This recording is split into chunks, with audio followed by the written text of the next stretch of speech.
because we are not registered, nor do we want to get back into that bureaucratic area. So we are going to respect the requirements for the retail public in this newsletter. It will be very different from our institutional newsletter, but we hope that it will be educational and helpful. And so you'll be spotting really and identifying the long-term trends in all types of different markets, though, bottom line, without the stock recommendations. But I think from there people could go to their professional brokers or whoever and get the professional advice. But they're going to have the identification, I'm saying, of these long-term trends in order to go and make the moves from there. And that's really what this is all about, is it not? Exactly. Louise, what I find interesting is that obviously everything's on computers now, so it's a little bit easier, I think, in terms of the time that it takes to do this. But really, when you were doing this through the bulk of your career, or really your mentor, everybody who was involved, you had to do these things by hand. With all of the work that was involved, how did you do that? Where did you guys go to do that, or how was that accomplished?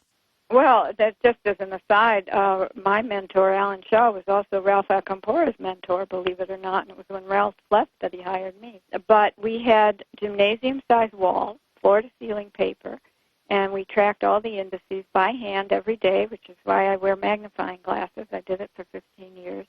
All the advanced decline data, all the high-low data, all the volume data, everything got put on one line every single morning before the market opened. And you actually could walk through history. Back when many of the strategists were looking for a decline in 1994, 95, we walked back through history and looked at that advanced decline line and said, boy, looks like just the same kind of pattern, that we saw at XYZ point in time, and maybe this is really getting ready to turn up. Very interesting. There were walls that went all the way back to 1974, everything done by hand. And we only have a little vestige of them left, what I was able to carry with me, and unfortunately our former firm promised to roll them up and send them to us, and somehow they got thrown out. And the Market Technicians Association is very upset about that because that's where we were going to donate them. What a piece of history lost because of stupidity. It is too bad.